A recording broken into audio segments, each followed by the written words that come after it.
So I'm just going to make a video here. It's not something I usually do, but I'm going to talk about setting in an All-Stars context. So last week I did an event in Stamps Discord about setting, but we'll go into a little bit more detail here in this video. So this is a list of what I think, at least 8 points of what I think is the most important parts of setting an All-Stars, and we're going to cover them in two parts. So today we're going to talk about what the role of a setter is, how do we determine inside a team who the best suit for the setting role is. We're going to talk about the two types of setting, which is speed setting and counter setting. And we're going to talk about dual setting, which is when you have two or more. And finally, in today, we're going to talk about psychology for setters. So we're going to start with the role of a setter. And obviously, the most important thing is to set rallies. But something else is, which seems obvious enough, but really isn't sometimes, is ensuring the best possible outcome for your team.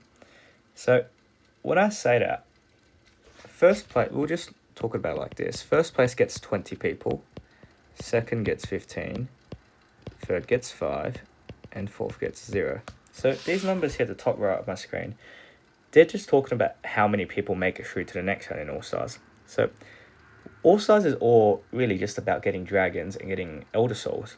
So the best possible outcome for everyone in All-Stars is for your team to come first, because that means 20 people qualified to the next round or win in the finals, which means they're guaranteed an Elder Soul. Second gets 15, third gets 5, and fourth has no one guaranteed. So as a setup, it's the best possible outcome is usually to win, but sometimes it's not just winning, it's also coming second if you feel that coming first is out of reach. So for example, your team is about 600,000 points behind first place, and there's about 25 minutes to go.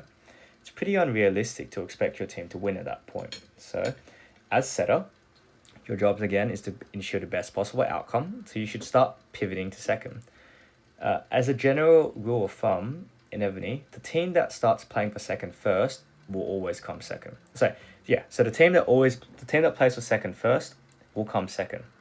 So that's been tried and true in pretty much a lot of All-Stars before. Whoever folds first and tries to come second, they'll usually get it. So that's your job as a setter. Now, going back to setting the rallies. So as a setter, you do need to have a little bit of speed. It is that prerequisite. So as another rule here's my general guidelines for how fast you should be. So if we're talking about a preliminary round, you would want at least 2.5 rallies landing per minute. I say landing, not set, because I don't really care if you can get 10 rallies up. It doesn't matter if none of them land. So you also need to have some good target choices. And that could be from hitting people that aren't getting reinforced or hitting people who have marches out so they can't port. But in prelims, minimum of 2.5. In the semis, you'd want at least 3 rallies landing per minute. And in finals, this is more to win, you'd want 3.5 rallies landing per minute on average. So that's just what I would say guidelines is for setting. Now, we'll move on to rally cap. And I would say this is the minimum rally cap you'd want in continents 1 to 5. Continent 6 is a bit iffy because I'm not too familiar with the size of the players in continent 6, and obviously it's a very large continent with a lot of new servers, so there's a very a large range there. So it's more for the older continents, but in prelims I would have a minimum of 165 mil. Any lower and you will really struggle in today's game. In semis you would want at least 180 million, and in finals I'd want at least 185 mil. Now, sometimes you might be the fastest player on your team, and you might have someone else in your team who's got a much bigger rally cap than you, but is really slow. And then in those cases, we've got to decide who's best suited to set. So in that situation, you've got to look at the two players that we're talking about, because it's always different. But my guideline would just be look at a 25 million rally capacity difference. So that's 2 march sizes, and I think 25 million and anything more than that would probably be too much of a skill gap to overcome. So if I had a rally cap of 165 mil and someone else on my team had 190 mil or more, I'd give it up to them, because 2 marches or more, that's a really big difference to have in a game. But less than that, if it's 165 to 180, you could probably debate it, and at that point, it really comes down to a team vote, I suppose. And that it's more subjective at that point, factoring in if your skills are that much better than the other players. Um, so now let's move on to the two types of setting. So cover the first two topics, and let's talk about speed setting and counter setting. So there's two types of setting in All Stars. One is speed setting, which is on average at least 2.5 rallies landed per minute, and the other one is counter setting, which is 1.5 rallies landed per minute or more. So we'll go through speed setting first, and speed setting it's in the name. It's just setting as fast as you can, and it's emphasizing just getting out volume. So you're trying to set trebles, which is 3 rallies at once, or quads, which is 4 at the same time. And the pros of it is that you can get a really high volume out, and that means you can get potentially a lot more points because you're getting more rallies out, which means a higher chance to land more rallies. And it keeps other teams honest, but at which I mean there's 4 teams in a game, and when you're attacking one team, if they see that there's 3 rallies up on them, it's highly unlikely they're going to continue setting on your team or another team, and they'll be busy reinforcing each other or porting, which disrupts their offense. So you're keeping them in check by making sure that they don't have an uninterrupted offense. And the final pro is that it puts you into contention for that early lead. So in All Stars, if you have the lead 30 minutes in, I would say that there's probably a 70% chance you win the round, because having that early lead, it's just such a big help. Right? It lets you dictate the pace of the game, and it forces the other teams to make decisions around you. So, for example, a team might hit you because you're coming first, because they want to try attack your players and get rid of them, which gives you defense points. Or on the other hand, they might avoid you, which lets you keep your players alive longer, but at the same time, they won't be giving you defense points. But again, your team stays alive longer. So it just forces other setters to make decisions on the fly, and they might make mistakes, which you wouldn't be in the situation because you're leading. Now, the cons of speed setting is that it leaves your team very exposed. So, for example, if you're setting 3 rallies at once, your team cannot reinforce each other if you're getting rallied back by someone else, and they definitely cannot port when you've got 3 marchers out. So it makes your defense non-existent, to be honest, and it's really just sacrificing. It's again, it's the old adage: the best defense is a strong offense. But there's 4 teams, so in a one-on-one setting, I mean, speed setting might be really good, but in a full team setting, it could be a little bit worse, because if you're Stallion team and you're busy destroying Lion's not going to hit you back, but Bear or Eagle might. And if they decide to hit you with 3 rallies, you're going to lose some players. So that's the issue. And the second con, I would say, is tunnel vision. So a lot of speed setters, and I'd say most, probably 99% of people with speed set, is they get tunnel visioned. So let's use this hypothetical situation. Let's say Lion is at 1.7 million, Bear is at 1.5, Eagle is at 1.1, and Stallion is at 1 mil. If you're Bear team and you're getting into a flow and you're destroying Eagle or Stallion, you're getting 4 rallies out at once, you're feeling real good about yourself, your team's joining really fast, and you've absolutely smashed Stallion. What's the issue here? What if Lion team's busy attacking you? Because you haven't been hitting Lion once in this 5 to 10 minute stretch. You haven't been hurting their ability to get rallies out, because their players are going to still be alive. And if Lion's attacking you at the same time, one is your scores will come closer together because they're giving you defense points. But the issue is, Lion's going to have a full team alive. You're going to have no one. So that's the issue, is that when you're busy speed setting, you don't really know what's going on in the battlefield. You're not looking at the other teams. It's very hard to switch hives when you're busy and when you're in the flow and you're feeling good about yourself. So let's look at counter setting now. And the first pro is directly related to what we just talked about. And it's in the fact that you can map the battlefield out really clearly. So it's very difficult to get tunnel vision as a counter setter, because what counter setting looks like is this.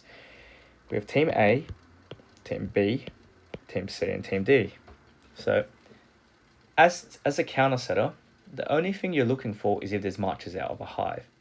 So if there's marchers out of a hive, that's your signal to attack, because it means that players cannot pull out, for starters, and 2, it's very difficult to reinforce when you've already got marchers out and you're busy watching that. So as a counter setter, let's pretend I'm looking at hive B. Hive B is attacking C, D, or us. They've got marches out. That's my cue. I'm going to set 2 rallies on them, on players who have marches out, and it's a very high chance to land on them because they've got marches out. But the moment hive B stops attacking, I'm not going to keep attacking B. They've got no marches out. I'm going to look at my bookmarks, and I'm going to look at C, and I'm going to look at D. And if C and D have marches out and B stopped, we leave B completely, and we move on to the next team. We look at C, they've got marches out, and we go attack them. And that's what the name counter comes from, is because we're relying on other teams to make our move. We are just attacking them when they're at the most vulnerable, and we are essentially just countering them. So because we're moving at a much slower pace, like we're only sending 1 or 2 rallies out, or landing 1 or 2 rallies out a minute, we're able to keep a really good eye on the scoreboard, and we're able to see what the other hives are doing, which gives us a really good map. And it lets you see what the other setters are thinking and what they're doing, and that helps you in the long run. And the other pro is defense. Because you're only setting so little rallies, it lets your team reinforce each other much, much easier, because they're not getting overwhelmed by your speed. If you're setting 4 rallies at once, your team's going to find it really difficult to reinforce support out. But if you're setting 1 or 2, and the bigger thing is, let's consider if Team B attacks. If we're Team A and we look at Team B, we've got no marches out because we're not setting. And then Team B attacks us. We've got no marches out because we haven't set a rally yet. That means that your players can just port. There's nothing stopping them from porting. It's super easy. And then Team B is not going to be able to hit us because we've ported, and we're going to be able to counter back onto them while they've got their own marches out. So it just makes your players, it just increases their survivability by a lot. So it could be a really good strategy if you think your team is lacking in the skill or buff department. It just really keeps them alive for those extra 15 to 20 minutes. Now, the con is you won't have that chance to get that early lead because your volume is so much lower. In those first 10 to 15 minutes when we're deciding who gets the lead, it's really difficult to do it when you're counter setting. So that's something I'd consider.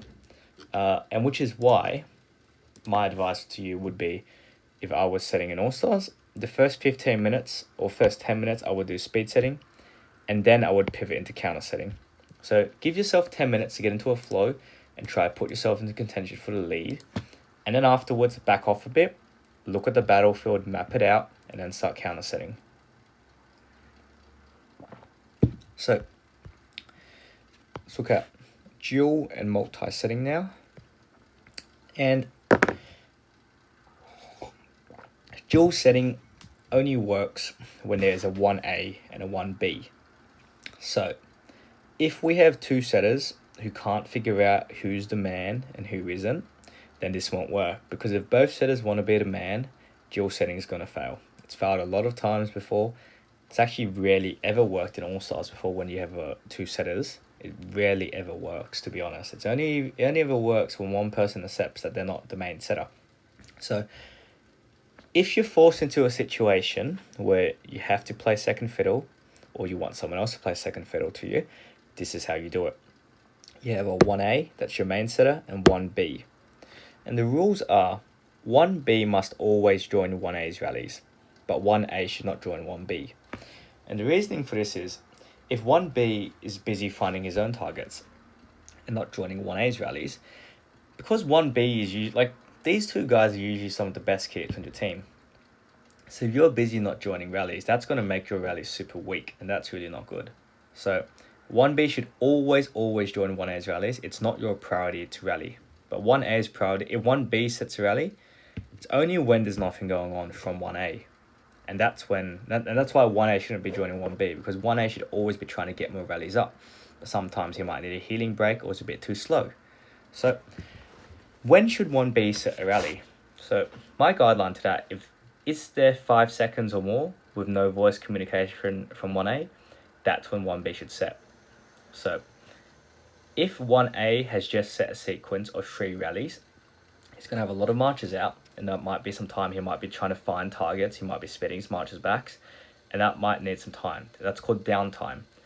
Because 1B, you've been joining that man's rallies, your general is back already, so you don't need to wait. You don't need to speed your stuff back. So you should immediately be finding rallies. You should immediately be finding targets, and then you need to get onto them.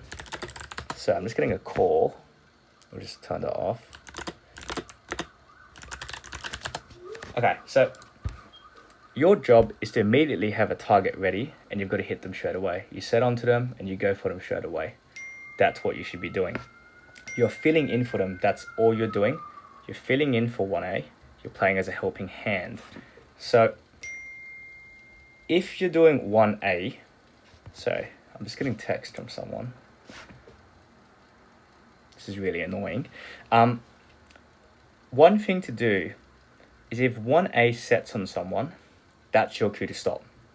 So if you are 1B and you say, 1A hasn't hit someone for a while, and you're 1B and you go, oh, range going up, 3, 2, but then all of a sudden 1A comes back and they go, siege going up, 3, 2, 1. The moment 1A starts talking, that's your cue to shut up. So as 1B, you've got to, and it's hard to do it sometimes because when you're about to set a rally, you might not be listening, but you really have to listen quite carefully because the moment 1A is ready, you should not be setting your rally. You've got to stop your rally, let 1A finish their sentence, let 1A set their rally, and then you join. That's the only way, in my opinion, that a dual setting format's going to work. So that's all we're going to cover for today. We're just going to cover the first 4 topics. There will be a second part here, and in those 4, we'll cover the next 4 topics. I will link my Discord in the caption, and you are sure to add me. And I'll be offering, for the first time, I haven't offered coaching before, but I'm happy to offer coaching for future All-Stars or future Shalons. Just add me in Discord and we can discuss that. So my credentials are, I have won 6 All-Stars finals before.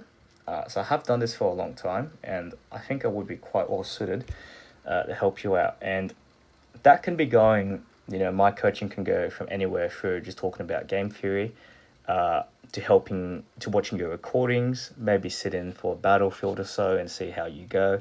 And even like planning your All-Stars battlefields out the day before or the day of an All-Stars. So just add me on Discord if you're interested and we can talk about it more. But that's going to be all for today, and we'll talk about the next 4 topics in the next video.